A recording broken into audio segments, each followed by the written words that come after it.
Cuando hemos ido al cine, hace poco hemos ido, pero cuando hemos ido como familia los 5, al terminar la película empiezan a salir los títulos de crédito, la gente, gran parte de la sala empieza a marcharse, entran los acomodadores a limpiar la sala para la siguiente sesión y nosotros nos quedamos sentados. Y cuando se acerca alguno a nosotros, o bien yo, o bien Susana, o bien alguno de mis hijos, la pregunta siempre es la misma al acomodador: ¿hay escena final? Y es que las escenas postcréditos se han puesto de moda en muchas películas desde hace ya bastantes años, sobre todo a raíz de que las películas de superhéroes de Marvel terminaba la película y al final había un giro de guión, terminaban 5, 6, 10 minutos de crédito, de música, y pensabas que era el final de la historia, pero no lo era. Había una pequeña sorpresa, una pequeña escena que te daba pie a que la historia continúa en una segunda, tercera, 10ª entrega de la saga. La historia continúa. Y el capítulo 14 de Osea es una especie de escena postcrédito. Me explico. A lo largo de toda la carta hemos estado viendo el mismo patrón una y otra vez. El profeta denuncia el pecado a la nación. El profeta hace un llamado al arrepentimiento a la nación, a que se vuelva a Dios. El pueblo hace caso omiso e endurece aún más su corazón. Y el consecuente castigo divino está de camino. Ese castigo les llevaría a la destrucción mediante la invasión del pueblo asirio, de la nación asiria. Y la invasión llegó. Y la nación fue destruida. Y los supervivientes fueron llevados al cautiverio. Y parece que la película termina aquí. Los créditos, apagamos y vámonos. Pero no todo ha terminado para el pueblo de Israel. Llega el capítulo 14 de Osea y vemos que no es el final, sino que hay esperanza y que la historia continúa. Os invito a leer el capítulo 14 de Osea. No lo veremos hoy entero, pero vamos a leerlo al completo para tener todo el contexto. Y dice así la palabra del Señor. Leo en la versión de las Américas. Oseas 14, versículo 1, dice: vuelve, oh Israel, al Señor tu Dios, pues has tropezado a causa de tu iniquidad. Tomad con vosotros palabras y volveos al Señor. Decidle: quita toda iniquidad y acéptanos bondadosamente, para que podamos presentar el fruto de nuestros labios. Asiria no nos salvará. No montaremos a caballo y nunca más diremos: Dios nuestro, a la obra de nuestras manos. Pues en ti, el huérfano, haya misericordia. Versículo 4. Yo sanaré su apostasía, los amaré generosamente, pues mi ira se ha apartado de ellos. Seré como rocío para Israel, florecerá como lirio y extenderá sus raíces como los cedros del Líbano. Brotarán sus renuevos y será su esplendor como el olivo y su fragancia como la de los cedros del Líbano. Los que moran a su sombra cultivarán de nuevo el trigo y florecerán como la vid. Su fama será como la del vino del Líbano. Efraín, ¿qué tengo yo ya que ver con los ídolos? Yo respondo y te cuido. Yo soy como un frondoso ciprés, de mí procede tu fruto. Versículo 9. ¿Quién es sabio? Que entienda estas cosas. ¿Quién es prudente? Que las comprenda. Porque rectos son los caminos del Señor y los justos andarán por ellos, pero los transgresores tropezarán en ellos. Podemos dividir este capítulo en 4 puntos. Hoy veremos los 2 primeros. El primer punto lo vemos en el versículo 1 y es un llamado al arrepentimiento. El segundo punto, en los versículos 2 al 3, las condiciones para la restauración. Hasta aquí veremos hoy. Pero luego en los versículos 4 al 8, si Dios quiere, veremos un tercer punto, las promesas de restauración. Y por último, en el versículo 9, un llamado a la sabiduría. Un llamado al arrepentimiento, las condiciones para la restauración, las promesas de restauración y un llamado a ejercer sabiduría. Así que veamos el primer punto, un llamado al arrepentimiento. Comienza el versículo 1 diciendo: vuelve, oh Israel, al Señor tu Dios. Ya hemos visto a lo largo de esta carta que esta palabra en el original hebreo significa darse la vuelta, significa volver, pero es sinónimo de arrepentimiento. Se puede traducir también arrepiéntete, oh Israel, y da la vuelta al Señor, tu Dios. O sea, le está diciendo a la nación que necesitan arrepentirse, que necesitan volver a su Dios, porque Jehová era su Dios. No dice, vuelve Israel a Dios, no, a tu Dios. El Señor es tu Dios y tú eres su pueblo, el pueblo escogido de Dios, el pueblo adoptado por Dios como un hijo amado. ¿Y por qué necesitaba esa vuelta? Pues nos lo explica el propio versículo 1. Porque el pueblo había tropezado a causa de su iniquidad. Había caído por su pecado, como dice la Reina Valera. ¿Y cuál fue el pecado? ¿Cuál fue la iniquidad que le hizo caer, que le hizo tropezar a este pueblo? Lo hemos visto a lo largo de todo el libro de Oseas. Habían abandonado al Señor, su Dios, y habían ido tras los Baales, tras dioses falsos. De ahí la necesidad de volverse a Dios en arrepentimiento para poder ser restaurado. Y si vamos a la historia pasada, sabemos que la mayoría de la nación no hizo caso al llamado de Oseas. La mayoría del pueblo fue exterminado, fue llevado al cautiverio, siguió rebelde, pero la misericordia, la bondad y el perdón que rezuma de las palabras de Dios por medio de Oseas serían un soplo de aire fresco para el remanente fiel que permanecería en la época de Oseas, para el remanente fiel que ha permanecido a lo largo de los siglos hasta nuestra época, y será una guía para el remanente escogido que se arrepentirá en el futuro y se volverá a Dios. Si recordáis, este domingo Samuel leyó Ezequiel 34, y entre ellos los versículos 23 y 24 que volvemos a leer, dice: entonces pondré sobre ellas un solo pastor, sobre esas ovejas, que las apacentará, mi siervo David. Él las apacentará y será su pastor. Y yo, el Señor, seré su Dios, y mi siervo David será príncipe en medio de ella. Yo, el Señor, he hablado.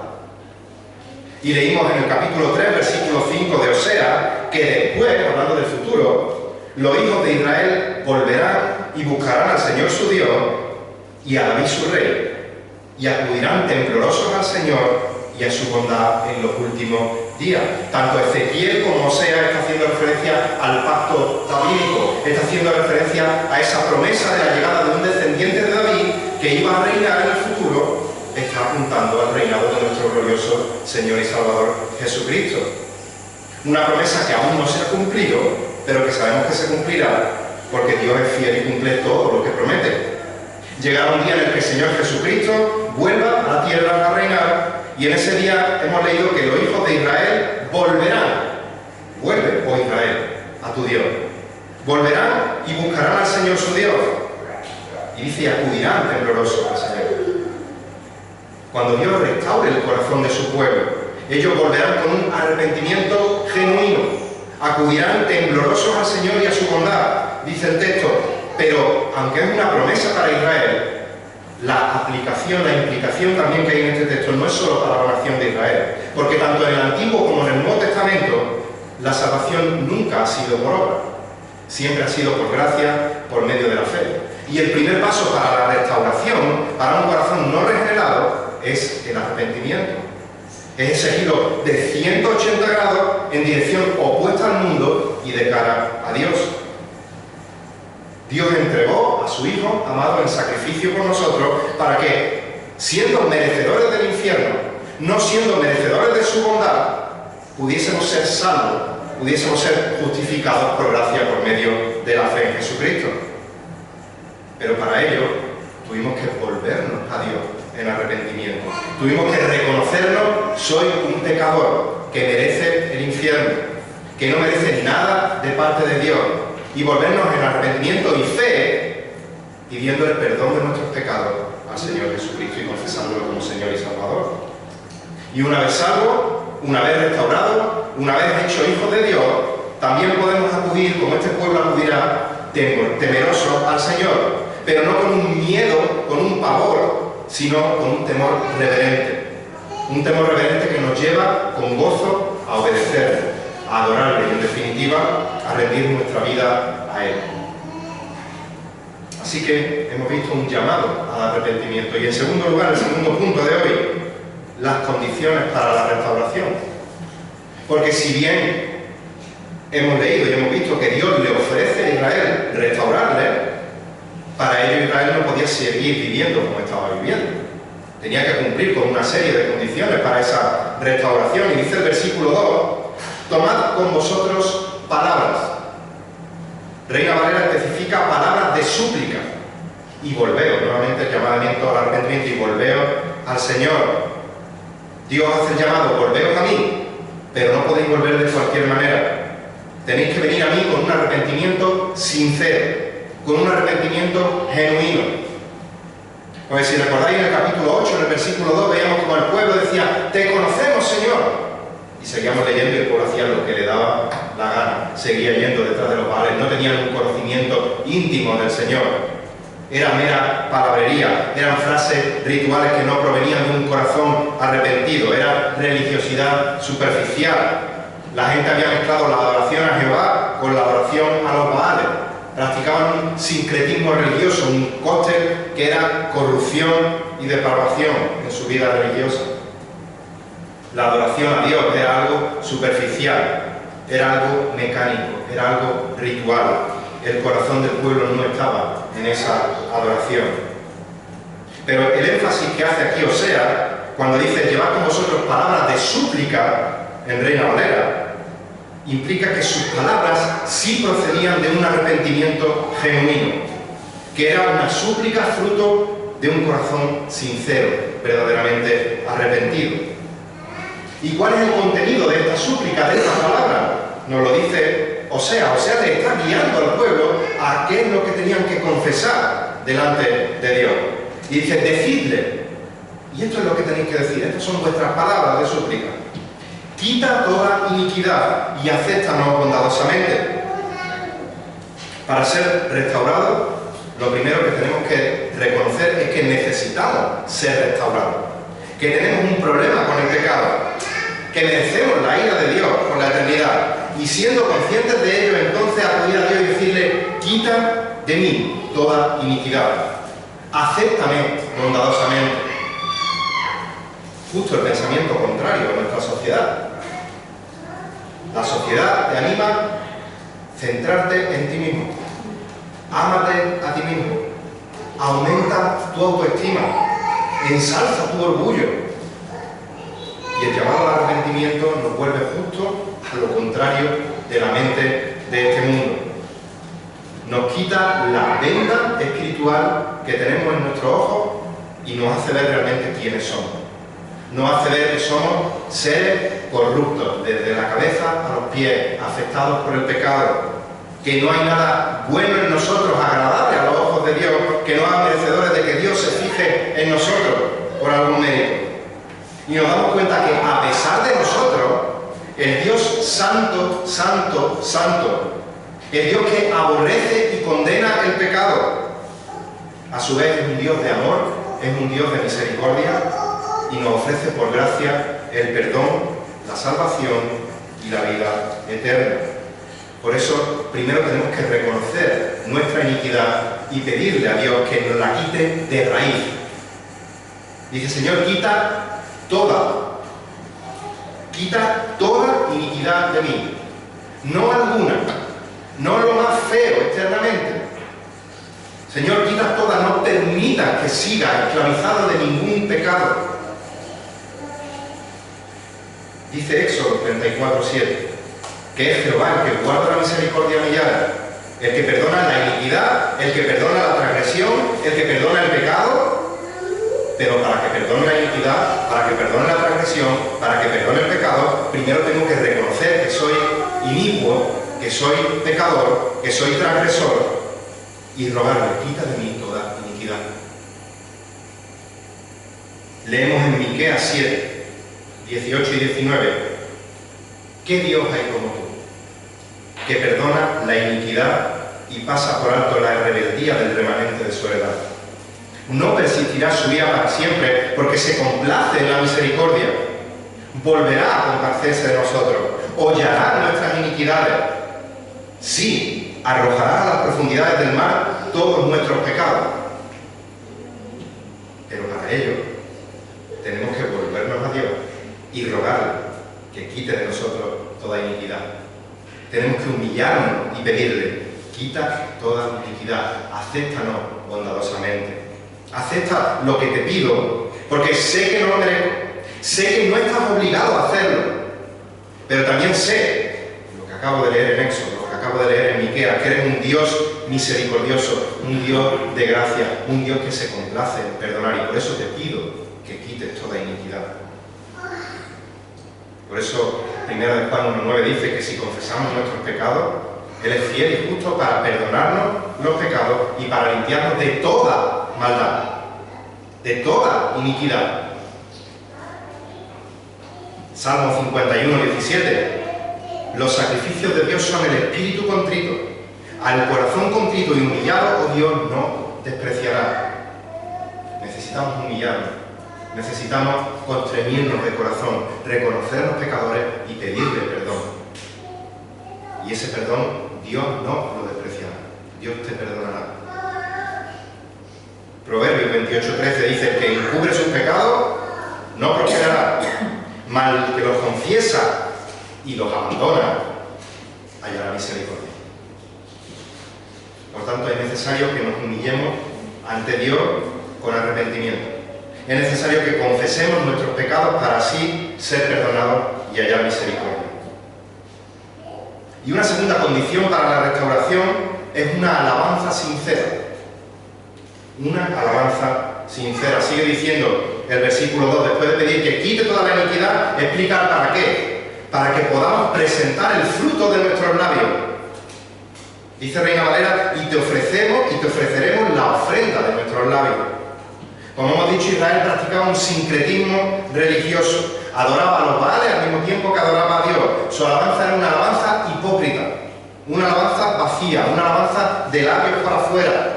Como dice Isaías 29, versículo 13, este pueblo se acerca con sus palabras, me honra con sus labios, pero se aleja de mí su corazón. Su veneración hacia mí es solo una tradición aprendida de memoria. Y el Señor Jesús lo reitera en Mateo 15, versículos 8 y 9, cuando dice: este pueblo con los labios me honra, pero su corazón está muy lejos de mí. Mas en vano le rinden culto, enseñando como doctrina, enseñando como palabra de Dios, preceptos de hombre. Tradición aprendida de memoria. Así que el llamado de volver al Señor tenía que producir un arrepentimiento genuino, y la muestra de ese arrepentimiento genuino es un fruto visible, en este caso un fruto de labios, una ofrenda de labios que brota de ese corazón regenerado. Por eso dice Jesús en Juan 14:15: si me amáis, guardaréis mis mandamientos.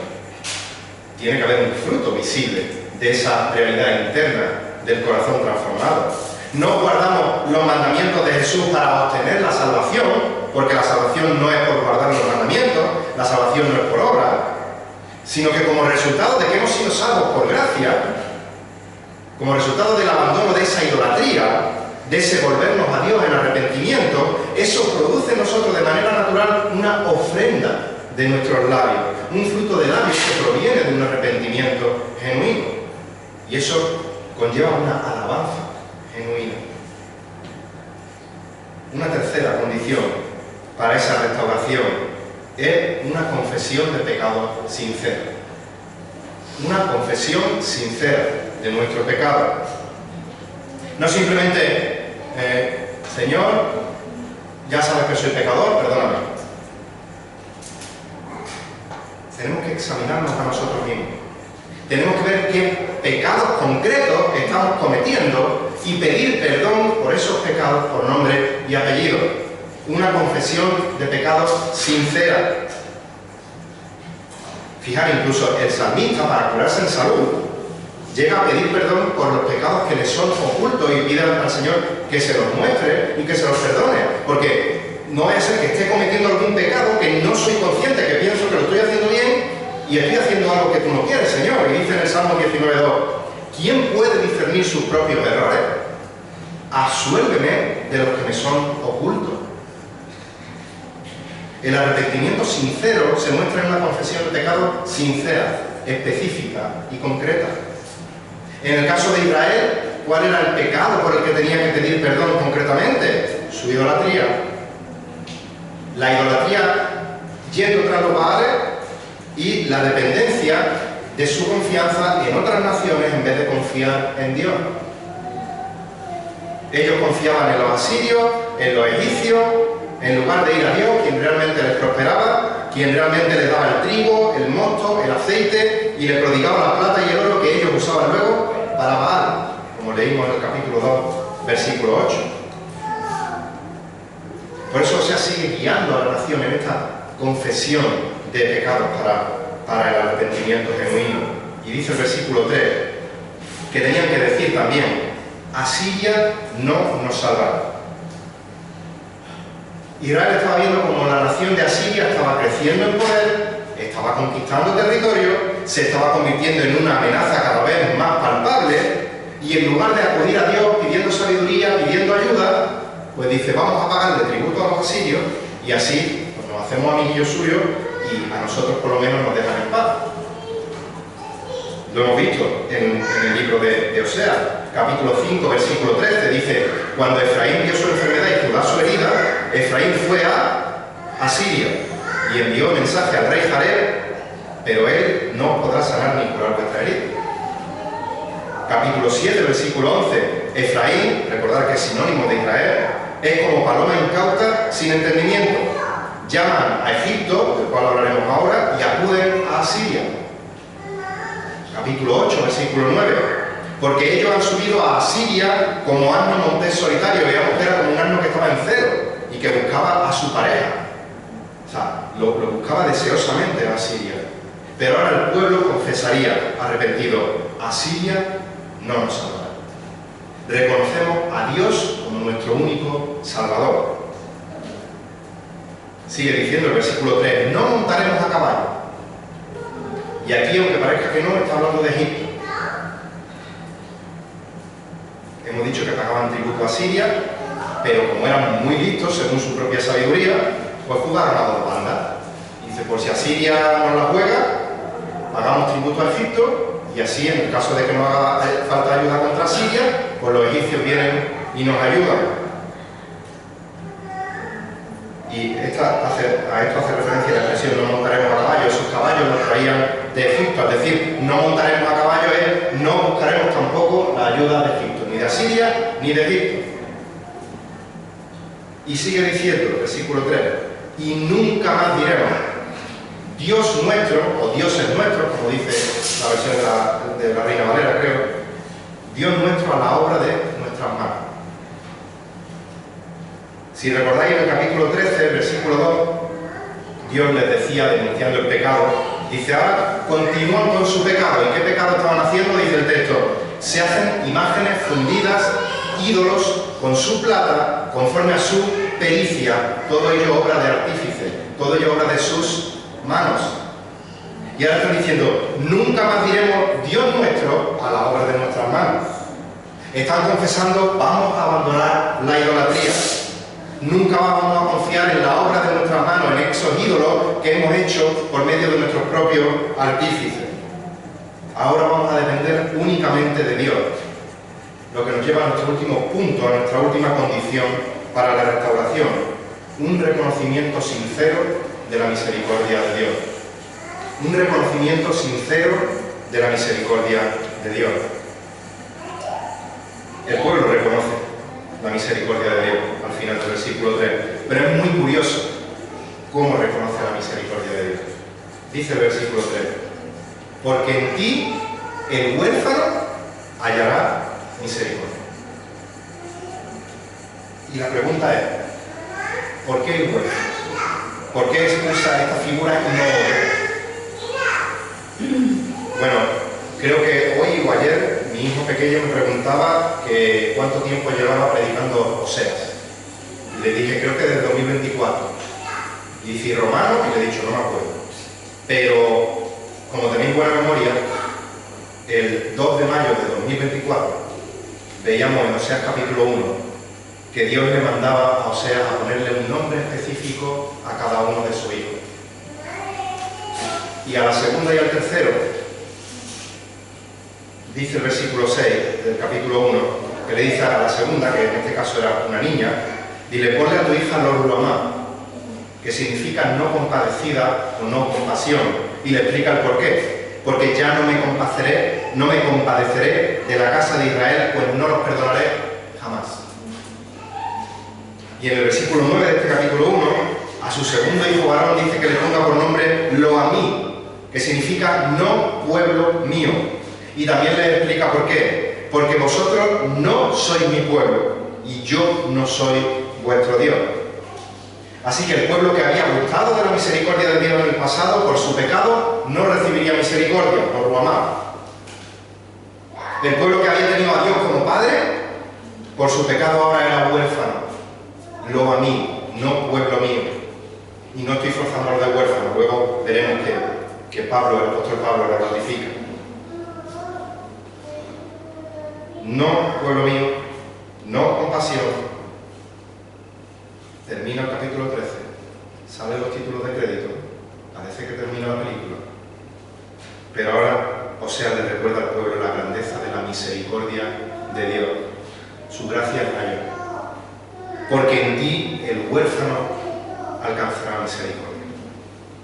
Y dice el apóstol Pablo, citando a Oseas también, en Romanos 9, 25 y 26, como también dice Oseas, lo explica, a los que no eran mi pueblo, llamaré pueblo mío, y a la que no era mi amada, amada mía. Y acontecerá que en el lugar donde le fue dicho, vosotros no sois mi pueblo, Romanos 9:26, allí serán llamados hijos del Dios viviente. Ya no serán huérfanos, serán llamados hijos del Dios viviente, porque en Dios el huérfano hallará misericordia. Esto es una promesa futura para la restauración de Israel. Como ya hemos dicho al inicio, llegará un día en el futuro en que Dios restaure a la nación, en todas las tribus, en una sola nación, bajo el reinado de nuestro Señor Jesucristo. Dios en el futuro va a tener misericordia de ellos. Ellos van a volver a ser su pueblo, dejarán de ser huérfanos y serán llamados hijos del Dios viviente. Pero nuevamente, aunque esto solo es una promesa para Israel, no para la Iglesia, la misericordia de Dios sí es para Israel y sí es para la Iglesia, y tiene aplicación para la Iglesia en el presente. ¿Por qué? Porque lo digo yo, no porque lo dice el apóstol Pedro. Porque el apóstol Pedro también cita a Oseas, pero en este caso el apóstol Pedro no está hablando de Israel, sino que está hablando de la Iglesia. Primera de Pedro 2, 9 y 10. Primera de Pedro 2, 9. Pero vosotros, y está hablando creyentes a la Iglesia, sois linaje escogido, real sacerdocio, nación santa, pueblo adquirido para la posesión de Dios, a fin de que anunciéis las virtudes de aquel que os llamó de las tinieblas a su luz admirable. Pues vosotros, Iglesia, en otro tiempo no erais pueblo, pero ahora sois el pueblo de Dios. No habíais recibido misericordia, pero ahora habéis recibido misericordia. Si estás escuchando estas palabras y aún no eres salvo, si aún no tienes a Cristo en tu vida, tu realidad triste es que ahora no eres pueblo de Dios, ahora eres lo a mí. Ahora no disfrutas de la compasión de Dios, eres lo Ruhamá, y tu destino es la condenación eterna. Pero la buena noticia del Evangelio es que Dios te quiere llamar Ruhamá. Dios te quiere llamar a mí. Dios quiere que ahora mismo seas salvo y pertenezcas al pueblo de Dios y puedas alcanzar misericordia, que ya no seas huérfano. Lo único que tienes que hacer es volver a Dios. Volver con un arrepentimiento genuino y sincero de corazón. Pedirle a Jesucristo perdón por tus pecados. Acudir al arrepentimiento y fe y confesarle como Señor y Salvador de su vida. Y Él tendrá misericordia de ti, porque Él lo afirma, Juan 6, 37, el que viene a mí de ninguna manera, recordad la negación más enfática que hay en todas las Escrituras, ese megenoito, de ninguna manera le echaré fuera. Es seguro que te aceptará. Hoy es día de salvación. Por eso dice el autor de Hebreos, si oís su voz, no endurezcáis vuestros corazones. Porque si hoy endureces tu corazón y hoy mueres sin Cristo, ya no habrá oportunidad para ti, para librarte de la condenación. Así que vuélvete hoy al Señor. Y nosotros, los que ya hemos disfrutado de la compasión y de la misericordia de Dios, los que ya somos pueblo de Dios, los que ya hemos sido adoptados a la familia de Dios, los que ya somos herederos de Dios y coherederos con Cristo, y los que ya disfrutaremos de la eternidad en su presencia, la pregunta es, ¿cómo vamos a vivir nuestro día a día? ¿Cómo es tu vida de santificación diaria? En la próxima ocasión, si Dios lo permite, que estudiemos Oseas, veremos que el libro termina con un llamado a ejercer la sabiduría. Quien es sabio, que entienda estas cosas. Quien es prudente, que las comprenda. Pero no esperemos a que llegue la siguiente ocasión para ejercer sabiduría. Meditemos en que somos hijos de un Dios santo, de un Dios que se aira contra el pecado, de un Dios que es paciente y es misericordioso para salvar, de un Dios que nos ha dado su Espíritu Santo y nos ha dado su palabra para que andemos en ella de una manera digna a la vocación con la que hemos sido llamados. Por lo tanto, vivamos agradecidos, en obediencia a Dios, buscando hacer todo lo que hagamos para la gloria de Dios. El Señor bendiga su